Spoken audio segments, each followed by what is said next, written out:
پڑھایا رسول نے، اصحاب باصفا کو لکھایا رسول نے۔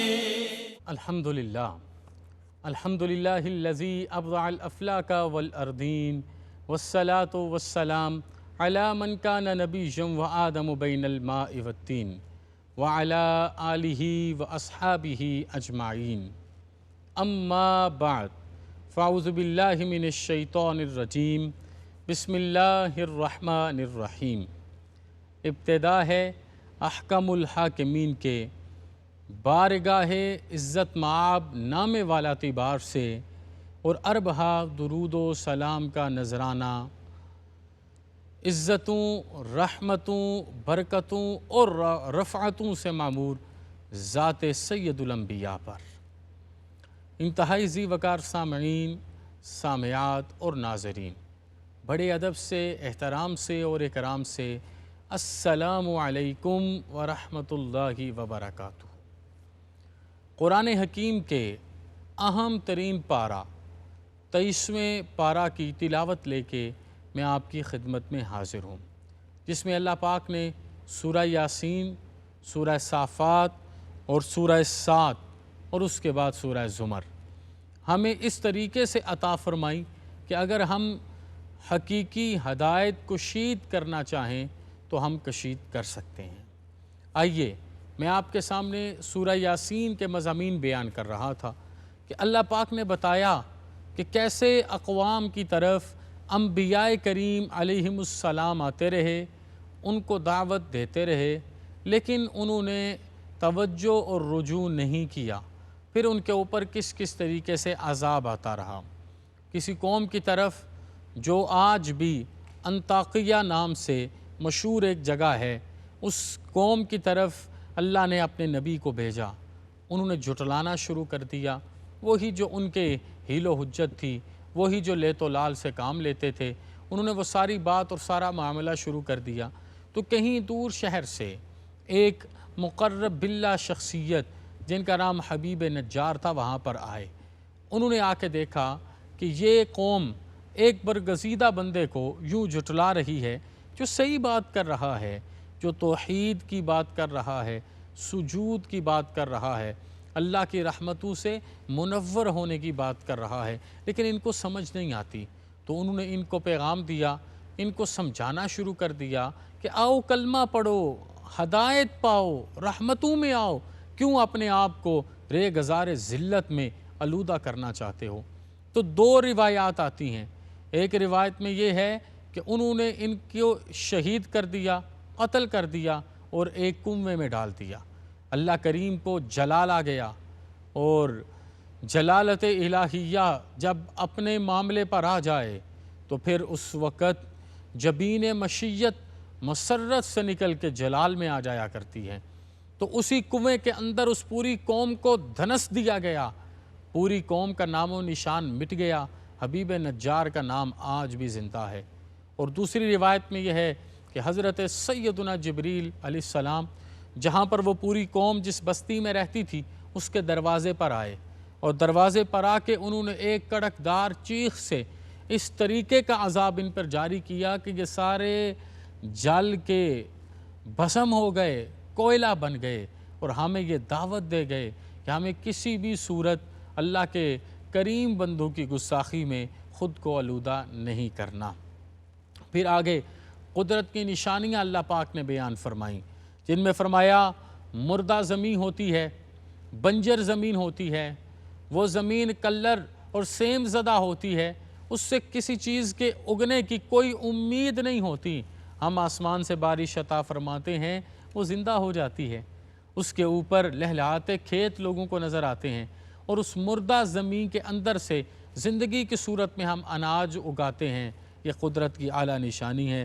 پھر فرمایا کہ دیکھو دن کا آنا کتنا اللہ کی رحمتوں سے معمور ہوتا ہے، اور جب دن چڑھ رہا ہوتا ہے سورج کے ساتھ اپنے انوار و تجلیات کو بکھیرتا ہے، پھر وقت گزرتا ہے، چاند اپنی منازل طے کر کے آخر اسی مقام پر آتا ہے جس مقام پر آ کے اس نے چمکنا ہوتا ہے، دن ڈوب جاتا ہے، غروب ہو جاتا ہے، ختم ہو جاتا ہے، اور شام اور رات آ جایا کرتی ہے۔ یہ ایک واضح پیغام ہے کہ جو سمندر کا پانی اللہ نے ہمیں عطا فرمایا ہے، کشتیاں اور جہاز اس کے اوپر چلتے ہیں، یہ دعوت فکر دی جا رہی ہے کہ کس طریقے سے میرے مالک نے اپنی رحمتوں سے اس کے اوپر ان کو چلنے کی اجازت دی، ورنہ وہ دور دور تک نگاہ کو کچھ نظر نہیں آتا۔ ایک لہر اٹھے اور اس لہر کو بربادی کا حکم ہو تو دنیا جہان کے ٹائٹینکس بھی اس کے سامنے کھڑے نہیں رہ سکتے۔ یہ سوائے اللہ کے کرم سے، قدرت کی کرم نوازی سے کچھ بھی نہیں ہے۔ پھر فرمایا قیامت کب آئے گی یہ اللہ جانتا ہے، یا اللہ کی عطا کردہ توفیق سے رسول اکرم جانتے ہیں۔ پھر فرمایا قیامت کے آنے کا طریقہ یہ ہے کہ جناب اسرافیل اپنے سور کو پھونکیں گے، اور جب سور اسرافیل پھونکا جائے گا، یہ ایسا جملہ کہ رونگٹے کھڑے ہو جائیں، جب سور اسرافیل پھونکا جائے گا تو ہر کسی کو قبر سے برہنہ اٹھایا جائے گا، ہوش نہیں ہوگی ایک دوسرے کو دیکھنے کی۔ جس جگہ پر اللہ نے اجتماع قیامت کرنا ہے اس کی طرف ہر کوئی دوڑتا جائے گا۔ آج ہر قسم کے رنگ، نسل، مقام اور مرتبے کے معاملے ختم ہو جائیں گے، اس لیے اس سے پہلے ہدایت کی طرف آنا ہے۔ پھر عاص بن وائل سرکار دو عالم کی خدمت میں آیا، آ کے ایک ہڈی کو پکڑا، کچھ پڑا، اس کو ریزہ ریزہ کر کے ہوا میں پھینکا، ہوا میں پھینک کے نخوت اور غرور سے کہا کیا یہ ہے جس کو اللہ قیامت کو زندہ کرے گا؟ اس کی زندگی کی بات کرتے ہیں، یہ تلقین ہے سورہ یاسین کی۔ تو جناب جبریل امین پھر حاضر ہو جاتے ہیں، اور حاضر ہو کر بڑا واضح ارشاد فرمایا، کہا بتا دیجئے اے محبوب مکرم ان کو جو ہماری نشانیوں کا مذاق اڑاتے ہیں، قیامت کو ان کو ذائقے چکھائے جائیں گے، قیامت کو ان کو عذاب سے گزارا جائے گا، قیامت کو ان کو سزاؤں سے گزارا جائے گا۔ اور ذائقے میں سے ایک ذائقہ کیا ہے؟ کہا جس جسم سے پیپ نکلتی ہے نا، اس کو پیالے میں بھر کے ان کو کہا جائے گا اسے پیجئے، لیجئے لطف۔ جو اللہ کی نشانیوں کو آپ دنیا میں جھٹلاتے تھے اور اللہ کی قدرت کی گستاخی کیا کرتے تھے، اپنے جسم سے نکلنے والی آلودہ پیپ کو پیجئے۔ ایک طرف تو یہ ہوگا، اور دوسری طرف جنتی جب اللہ کی رضا کو چاہیں گے، میرا رب بغیر نقاب کے تبسم فرماتے اپنا دیدار عطا فرمائے گا۔ آگے چلیں گے، سورہ صافات ہے۔ سورہ صافات میں مجاہدین کی صفوں کا، صفتوں کا اور ان کی قسموں کا ذکر ہے، اور بتایا گیا کہ کس طریقے سے والصافات صفا فالزاجرات زجرا فالتالیات ذکرا ان الہکم لواحد، کہ یہ رب کی رحمتیں ہیں، اور جو بھی اس پہ چلتا ہے میرا رب اسے اپنا دیدار عطا فرماتا ہے۔ اللہ کی نافرمانی سے بچیے، کوئی صورت نہیں ہے کہ آپ اپنے رب سے پوشیدہ ہو سکیں، نافرمانی اعلانیہ ہو، نافرمانی پوشیدہ ہو، بچیے۔ اور پھر آگے فرمایا اللہ کے پیغام کو آگے پہنچائیے، اور یہ پیغام جب تک آگے نہیں پہنچتا تب تک آپ اپنی ذمہ داری سے عہدہ بران نہیں ہوتے۔ سرکار دو عالم نے فرمایا خیرکم من تعلم القرآن وعلمہ، تم میں سے سب سے بہتر وہ ہے جو قرآن کریم کی تعلیم حاصل کرے، لفظی اور معنوی معارف اور مطالب کو سمجھ کے، اور پھر اس کو آگے پہنچائے، پھر اس کو آگے پڑھائے، پھر لوگوں کو اس کی برکتیں دے۔ ایک جگہ پر فرمایا خیرکم خیرکم لأہلہ، تم میں سے سب سے بہتر وہ ہے جو اپنے اہل و عیال کے لیے بہتر ہیں۔ پھر کسی موقع پر اس کی تطبیق خود فرما دی، کہا اہل و عیال سے بہتری کا معاملہ یہ ہے کہ اپنی اولاد کو قرآن حکیم کا ادب سکھاؤ، اپنی اولاد کو نبی اکرم صلی اللہ علیہ وسلم کی محبت سکھاؤ، اور اپنی اولاد کو حضور کی آل کی تعظیم سکھاؤ، اور قرآن حکیم کی تلاوت سکھاؤ۔ ادبوا اولادکم علی ثلاث خصال، یہ عطا فرمایا پیغام میرے اور آپ کے حبیب نے۔ پھر اس کے بعد یہ جنات آسمان کے اوپر جاتے تھے، میرے رب نے ان کا داخلہ بند کر دیا، اور پھر یہ جب دوبارہ جانے کی کوشش کرتے تو داخلہ بند کرنے کے بعد یہ جسے ہم شہاب ثاقب کہتے ہیں، شہب ثاقب، یہ جو تارے ٹوٹتے نظر آتے ہیں، بتایا گیا کہ یہ بھی اللہ کا معجزہ ہے، اور جنات جب آسمان کے دروازے کو کھٹکھٹانے کی کوشش کرتے ہیں، یہ تارے ٹوٹ کے ان کو دنیا کی طرف واپس بکھیر دیتے ہیں۔ آگے فرمایا جو کفار ہیں معجزات کو دیکھ کر ان کا انداز اور ان کا چہرہ بدل جاتا ہے۔ قیامت کا دن کفار اور ان کے رہنماؤں کے لیے ذلت اور مایوسی کا دن ہوگا۔ انبیاء کرام کی عظمت کا واضح بیان کیا گیا۔ حضرت نوح علیہ السلام اور حضرت ابراہیم علیہ السلام کی جرت مندانہ حمیت ایمان کو بیان کیا گیا کہ کیسے سارا گاؤں ایک میلے پہ گیا تھا، سارے کے سارے بتوں کو توڑ کے کلہاڑا بڑے کے کندھے پر رکھ دیا۔ جب انہوں نے آ کے کہا کہ کس نے توڑا ہے، کہا اس سے پوچھئے، یہ سب سے بڑا ہے، اس سے پوچھئے کہ کس نے توڑا ہے۔ ان رحمتوں اور برکتوں سے بیان کیا گیا۔ پھر آگے وہ واقعہ جو میرے اور آپ کے لیے ایمان کی حلاوت کے اوج کا واقعہ ہے، جو ابتدا ہے اور جس کی نہایت کربلا میں امام علی مقام نے کی ہے، وہ حضرت اسماعیل کی قربانی، کہ کیسے اسماعیل کو چھوڑا، حضرت حاجرہ کو چھوڑا، کیسے وہ دوڑے، کیسے انہوں نے ایڑیاں رگڑی، کیسے زمزم نکلا اور انہوں نے زمزم کہہ کے اس پانی کے چشمے کو ٹھہرا دیا۔ پھر اسماعیل کے لیے جناب ابراہیم کو خواب آیا، باپ خلیل اللہ کے درجے پر، بیٹا ذبیح اللہ کے درجے پر۔ باپ نے جب بیٹے سے بات کی تو بیٹے نے کیا پیغام دیا؟ میں کہتا ہوں قرآن حکیم میں اس سے عالی شرف آیا کریمہ مجھے اور آپ کو کیسے نصیب ہو؟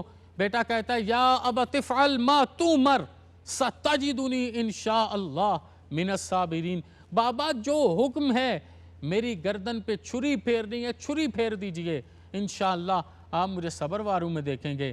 حضرت اسماعیل کو الٹا لٹا کر ان کے بال پکڑ کے جب چھری کو پھیرنا چاہا تو اللہ نے دمبا بھیجا، جو آج بھی عید الاضحیٰ کی برکت بن کے میرے اور آپ کے سامنے ہے۔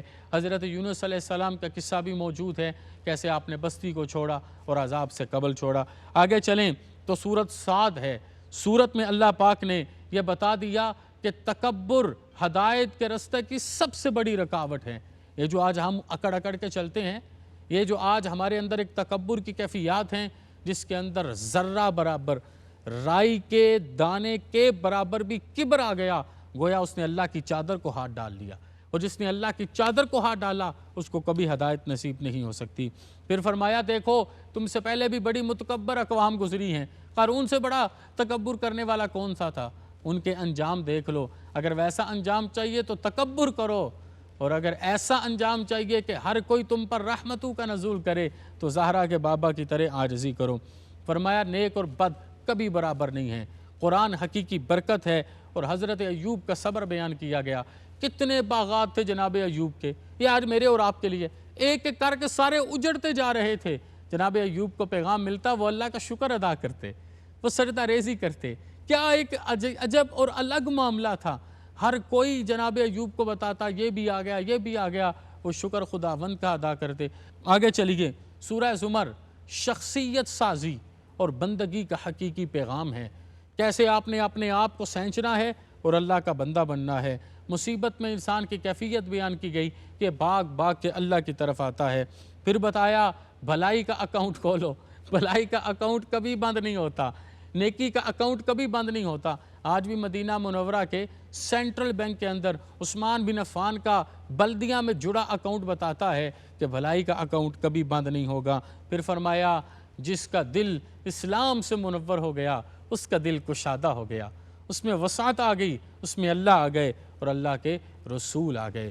پھر جو مشرک ہوتا ہے یہ غلام کی طرح ہوتا ہے، اپنی خواہشات کی پیروی میں مرتا رہتا ہے، اور یہی نفس اور یہی خواہشات کی پیروی اسے تباہ حال کر دیتی ہے۔ ہمیں ان سارے مضامین سے یہ سوچنا ہوگا، سمجھنا ہوگا کہ کس طریقے سے اللہ کی رضا مل سکتی ہے، تو وہ عاجزی میں سے ملتی ہے، تفکر میں ملتی ہے، بندگی میں ملتی ہے، اطاعت میں ملتی ہے۔ اللہ کریم ہم سب کا حامی و ناصر ہو، آپ پہ کروڑوں رحمتوں کا نزول فرمائے۔ اللہ کا کلام پڑھایا رسول نے، اصحاب باصفا کو لکھایا رسول نے۔ کلام پڑھایا رسول نے، اصحاب باصفا کو لکھایا رسول نے۔ قرآن کے حرف حرف کی تقسیم ہو گئی، تمثیل ہر عمل کو بنایا رسول نے۔ اللہ کا کلام پڑھایا رسول نے، اصحاب باصفا کو لکھایا رسول نے، قرآن کے حرف حرف کی تقسیم